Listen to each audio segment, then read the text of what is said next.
Hi, I'm Samantha Wood. I'm founder and director of Creative Inspiration. This is a people and performance consultancy, and we're going to be running a series of Q&A videos and podcasts which really focus around hearing from everyday people and their experiences that have challenged them and that have taught them really valuable lessons, and we hope they inspire you. So with that in mind, our first conversation today, I'm delighted to be joined by Caroline Woodbridge Lewin, good friend, mentor, former boss, and I should say, Colonel Caroline Woodbridge Lewin, MBE. So tell us about yourself, Caroline. Thanks, Sam. So first of all, thanks very much for inviting me to be part of this new endeavour. It's really exciting. Who am I? So you've obviously just introduced me. I'm a colonel in the army. I've been in the army for almost 28 years, which is a very long time. I'm a technical officer in the army. So my background is I'm an electronic systems engineer that's sort of graduated from university with my bachelor's degree many years ago. And since then have been forging a career in the army, doing all sorts of leadership roles. From very small teams of about 30 soldiers all the way up to a garrison of about 1,200 a couple of years ago. I'm currently working as a liaison officer in London to a number of other government departments, so trying to find out how they work with MOD day in, day out. I suppose the other thing that's really important is to say that I'm also a mum and a dog owner, crazy life. Two beautiful girls, 12 and 7, who obviously are my world. And so juggling that with life in the military has very much been what's dominated the sort of scenario and headlines for me over the last few years. So yeah, we just got a new dog. So little puppy, black Labrador, very stereotypical for maybe army officers, but she's delightful. You know, over that course of that sort of 28 years, and I suppose life of somebody who's in the services means that you tend to have loads of adventures. And I would say that along the course of my adventures, there have been a number of ups and downs.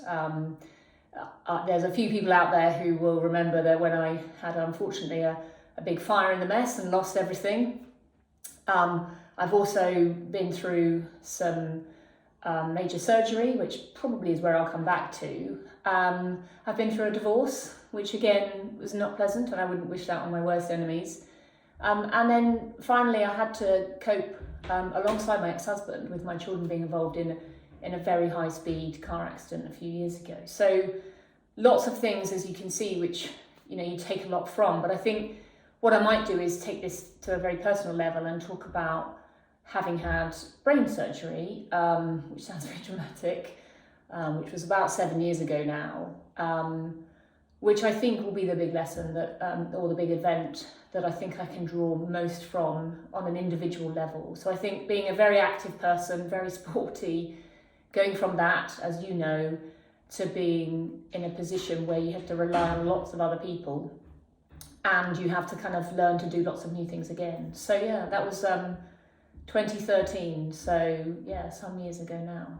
What really were the biggest challenges that you faced during the recovery? And maybe before we go into that, if you could just give us an overview of the situation. Yeah, so I actually had been on what we call in the army an adventurous training expedition to Nepal. So lifelong dream to go there. I have always loved working with the Gurkha family whilst I've been in defence. So I went to Nepal, trekked to Everest Base Camp, which again, just drop that in, like that's an everyday activity. But that was a brilliant expedition. And whilst I'd gone up to altitude and come back down again, when I got back to UK, I found that I was actually struggling with sight. And I had assumed that it had been something to do with being in the Himalayas. I lived in an office space which had very bright lights, and I used to have to turn the blinds down all the time. And then I found when I was going for a run, so getting hot and exercising, I actually started to get a sort of blackening and aura feeling that came across my left eye, to the point where I used to sort of cover up my good eye and then realise I couldn't see anything. And of course, when you're driving your car and you're picking up your kids, it starts to niggle, and a typical way of being in the military, you sort of push it to one side and sort of crack on. Anyway, cut a long story short, I eventually went for an eye test, and it was the eye test that then revealed I clearly got something going on, went to a specialist clinic, and they then did an MRI scan and found the tumour. So within a week or so, I was in hospital having a craniotomy, which essentially is where they open up your head, go in, as every clinical surgeon will tell you, I'm just going to whip it out. So that's essentially what happened. Cut me open, whipped it out, and essentially this tumour was sitting on top of my optic nerve. So pressing it down, which was what was creating the problem. Luckily for me, this kind of tumour, which is called a meningioma, is really common, and actually in women it's quite common. And lots of people will have them, but until they press on something important and you see symptoms, most people will just keep going. So I went into hospital, had the surgery. I spent about a week in there. And then, as you well know, once you can walk up the stairs, go to the loo, they let you out. And actually, this is the point, I think, where the greatest challenge for me started, because when you're surrounded by medical practitioners who can answer all your questions, who can help you in those first few days, it's very, very reassuring. But once you're home alone and you close the doors, and I sort of liken it to having your first baby and going home and you close the door and there you are left with this tiny thing and you're responsible for it. The reality for me was that when I got home, I was then responsible for all my pain relief, all my recovery. And going from able-bodied to being really not very able to do anything was deeply hard, really stressful. And, I still had a small child to look after. My then husband was serving as well and busy, ready to go back to work. So he had a lot of pressure at that time. And I think that the challenge of owning your own recovery and knowing what that might look like, having not really anticipated what that was going to be, was really where I learnt the most. Because I hadn't sat there beforehand, because it all happened so quickly, and said, right, this is how I'm going to cope with the next few weeks and months. I just assumed I'd be in and out, like a surgeon will tell you, boom, the tumour's gone and you'll be back to recovery. And actually, as it turned out, it took me about 2.5 years before I was really what I would call back to normal. Mm. And like you say, it's that military mindset where you think, well, I can just crack on. And then when you realise that you can't, you're questioning, well, what's normal? Should I be feeling like this? Should I be doing these things? And the people around you think, oh, you look fine, you sound fine, so you must be, actually, you're not fine. And trying to manage that can be really difficult. Yeah, and I mean, I had to go back into hospital about a week after I'd had my operation because, obviously when you have that sort of major surgery, there are things that don't always go according to plan. And I remember some unfortunate member of my team who was coming to my house in goodwill to bring me a plant or a bunch of flowers, see how I was. And I actually had started being very ill, very sick. And he opened the door, or I opened the door to this, what was his boss, on my knees, quite literally, being very, very sick and unwell. And this sort of point where they didn't really know what to do with you because all they'd ever seen and all they'd ever known was somebody who was fit and able to help them. And all of a sudden the tables had turned, and I could see in his face he was actually quite shocked and slightly traumatised by this moment. And in the end I ended up going back into hospital for a few days where I had to have fluids and rest and just have scans just to check all was well. And it was, but just your body trying to recover. And of course, I probably had walked too far. I probably tried too much. Don't know what you mean. No, exactly. I know. And I, obviously now sitting here watching you going through this part of your recovery, and I know I've come down to see you, and I'll say, "Someone just, let me pick that up. Let me do this. Let me help you." I mean, it's really difficult when you're an independent person, an independent woman, who's probably a control freak in terms of being in charge of all your family and your ways of working and your work.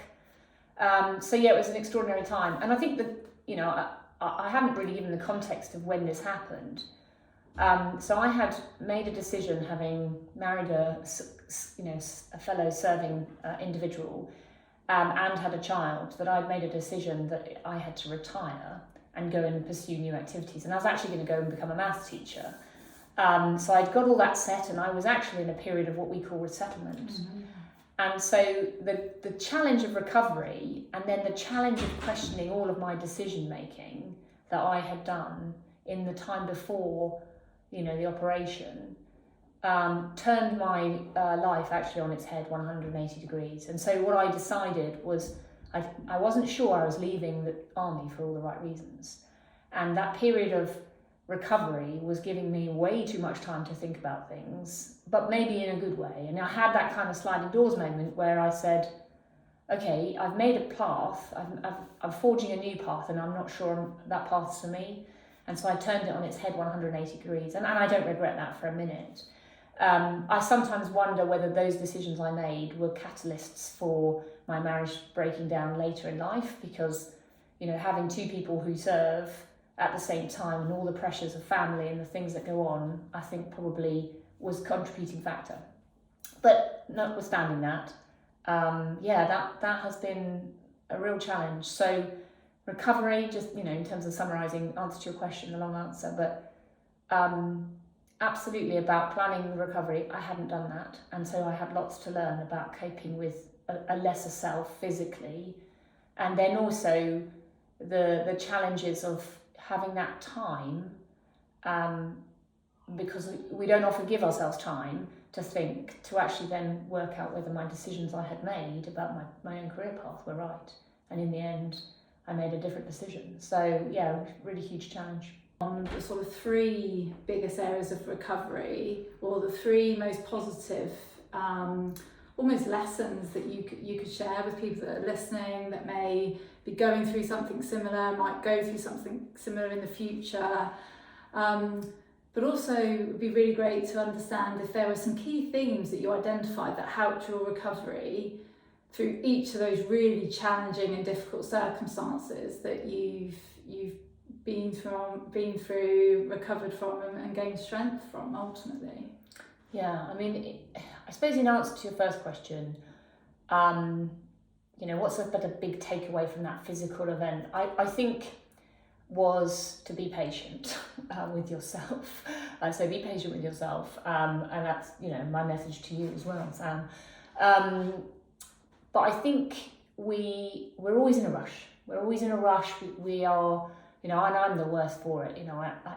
We're a sort of generation where we've been given this kind of pace, which is brought around by technology. It's brought around by careers that you can make progress really quickly. The life I've chosen means that often we have to run hard at stuff, and I think that taking that mindset into recovery was probably the thing that I didn't want to do. Actually, what I needed to do was, and actually what you can do is take that lesson that you've applied to physical recovery about being patient. So set your own pace, and you can bring that back to business, and you can bring that back to work.